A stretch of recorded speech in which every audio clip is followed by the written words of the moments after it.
তোমার কি গ্যারান্টি আছে কোনো যে 1 মাস খাইবা? তুমি যদি টেহা না দিয়ে ফলে যাও গা। খালা আমি তো এখানে একেবারেই নতুন, আমার পরিচিত জন কেউ নাই। খালা আপনি আমার বিশ্বাস করতে পারেন। আর বিশ্বাস আর যাই না কাউরে। তুই যাও বাবা, হাতের 5 আঙ্গুল কি সমান হয়? খাইতে দাও।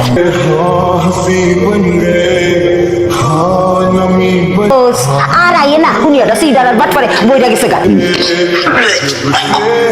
হ্যালো মা, আসসালামু আলাইকুম। খাওয়া দাওয়া করছো? হ্যাঁ মা, খাইছি। হ্যাঁ মা, আমার এখানে সপ্তাহে একবেলা মাছ আর মাংস দেয় মা। একটু আগেও মাংস দিয়ে ভাত খাইছি। দরজা খোলেন। এই শোনা, 15 দিন ভাত খাইছ না, টাকা বের করেন। দিন ধরে আমি কিছু খাইনি, পানি খাই বাইসা রইছি। তোমার দিয়া তালা মাইরা পালায় গেছে। সবাই ধরা খেলে এইসব কথাই ভুলায়। করেন, টাকা বের করেন। আমার মায়ের কানের দুল গুলা বেচা দিয়ে আপনার মায়ের টাকাগুলো দিয়ে দিয়েন।